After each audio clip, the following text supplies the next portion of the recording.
Hey everybody, it's Berg back at you with some more belt talk, and today, feast your eyes on this beauty here. This is the WCW World Television Championship title belt, the first ever WCW World Television Championship title belt. And I say first because when WCW first transitioned as its own new company, separating from the NWA, they were still using the NWA title belts. It wasn't until about 1992 when the WCW commissioned all new belts, and this was the first version of the WCW World TV title. I wanted to take a look at this belt with you today. Had a maker reach out to me and say, hey, can you do a review on my belts? I'm trying to get back into the game. And I thought, sure, why not? Let's do that. And we're going to look at this belt, check the quality of it. We'll go top to bottom, left to right, front to back. You know the drill. And we'll get a good close-up look at this WCW World Television title. All right, so here we are taking a look at this WCW World Television Championship title belt. This is the first inaugural WCW TV title belt, nickel-plated version. And you can see right here that it's got all of those classic Reggie Parks design elements, the banners, the world, the globe. And this belt was, in fact, originally designed by Reggie Parks, commissioned by WCW to replace the old NWA World TV title belt. This belt was originally debuted in the summer of 1992 by the one and only stunning Steve Austin. And this belt replaces the older NWA World Television title belt that we had seen used for a number of years. That belt had went through a couple of different iterations on a red strap, black strap. You know the one I'm talking about. But this belt was originally designed by Reggie Parks, and the belt that you see here in front of you was sent to me by a maker named Sod McGall out of SM Belts. That's the name of his belt company, SM Belts. Sod McGall has been in the belt game for a number of years, making what I consider to be some very nice quality title belts. And so we're going to take a look at this belt specifically, and we'll do a good once-over and show you guys exactly the type of quality you're going to get if you're purchasing from SM Belts. So getting a good close-up look at this belt does have 4mm thick plates. Hard to see because of that mirror finish here on the nickel plating. But these are 4mm thick plates. All of the plates on this belt have a very slight curve. The main plate a little more pronounced than the side plates.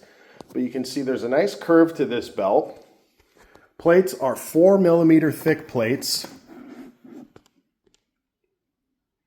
And I can tell you, just from my own once-over of this belt, the plating, the etching, everything on these plates, the paint is very, very well done. I don't see any of that pitting or any of the the striations or the plating issues that you get when you get from cheaper makers out of Pakistan. My assumption would be that Sod McGall is using clean chemicals and high quality materials.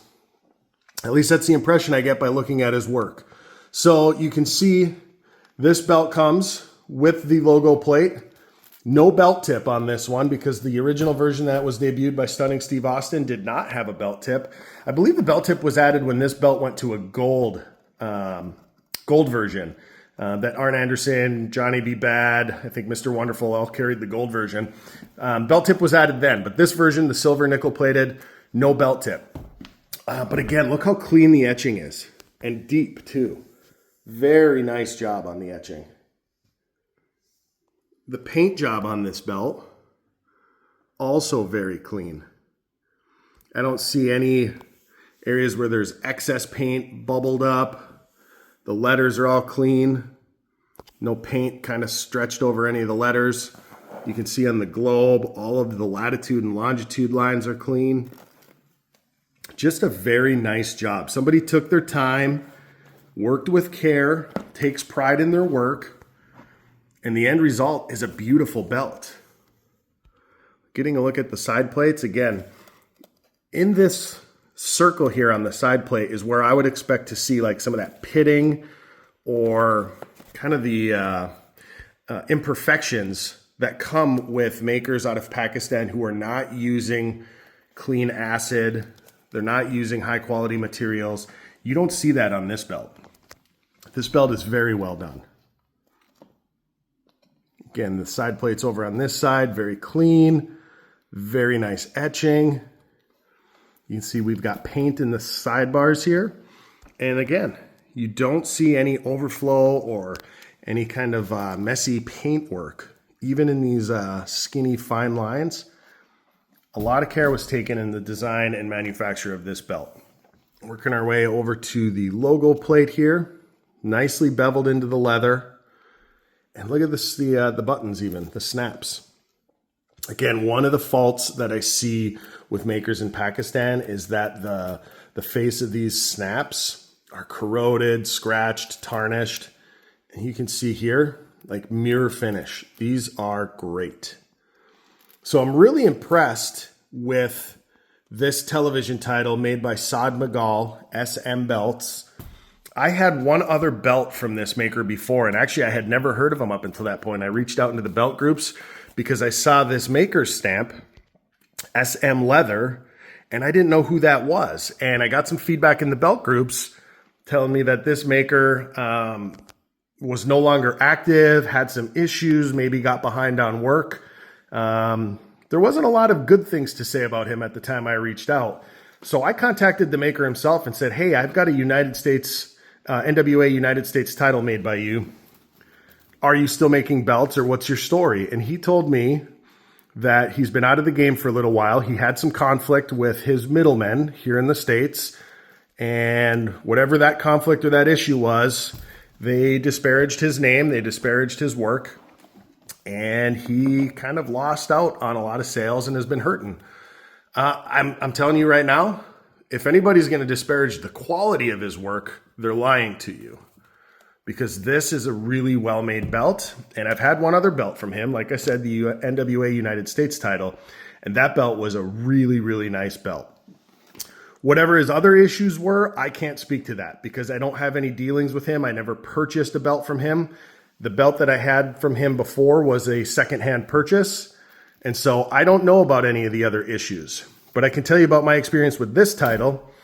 SM Belts, Saad Magal, told me he was going to make this title, send it to me for a review, and he told me what the time frame was, and it was about 3 months, which is very typical for the belt makers in Pakistan. And in doing that, he sent me updates along the way, picture updates, video updates. I can tell you that his communication about this belt was very, very good. His progress fit the timeline, and this belt came to me right on schedule. So I don't have any complaints right now about his work or about his timeliness or communication. And that's why I wanted to review this belt, is to just show you exactly what I got from him. That's the only fair way I know how to do it. So you can see that there's some tooling in this strap. Nice beveled tooling.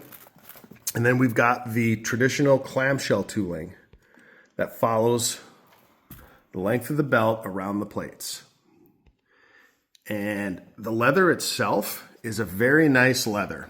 A lot nicer than what you get from a lot of the makers in Pakistan. This is not thin, cheap, cardboard type leather. This is a nice feeling, softer leather, sturdy leather. And I'm going to flip the belt over here so you can see the back. So as we flip this belt over, you can see it's got a nice smooth backing. All of the bolts are covered. And one of the things that's most exciting about this belt is it's got clean finished edges, burnished edges that are sealed all the way around the length of the belt. What's awesome about that is it significantly reduces the risk of this backer peeling away from the main strap. All right, so let's check out the actual size and scale of this belt. You can see as I've got the belt over my shoulder, this is a true to size belt. The belt that I actually have in my collection right now, the World TV title belt that I have, is actually smaller than this belt. I kind of put them up side by side and it's visually smaller. I like this belt better. It's got some good weight to it. I'd say this belt is probably in that 7 to 8 pound range. And then let's also look at the strap. So I told you the leather feels very nice, and you can see that this belt, the strap on this belt is pliable, flexible, floppy, whatever words you want to use for it, but it's quality. This isn't some flimsy or stiff cardboard belt. You know, a lot of those makers in Pakistan will send you leather that is very thin and it doesn't have the sturdiness to stand up on its own. Other makers will send you, you know, a piece of what feels like cardboard that just sticks straight out. Not this belt. This belt is on a strap that I would consider to be very nice quality. I would not re-leather this belt. If this belt was going to stay in my collection, I would keep it as is. But I wanted to take time today to show you just how excited I am about the quality of working with SM belts. This is a beautiful title, and I hope that you'll give him a shot. I'm going to give him a shot in the future, but until now, let me tell you, I am Berg, and we'll see you next time for some more belt talk.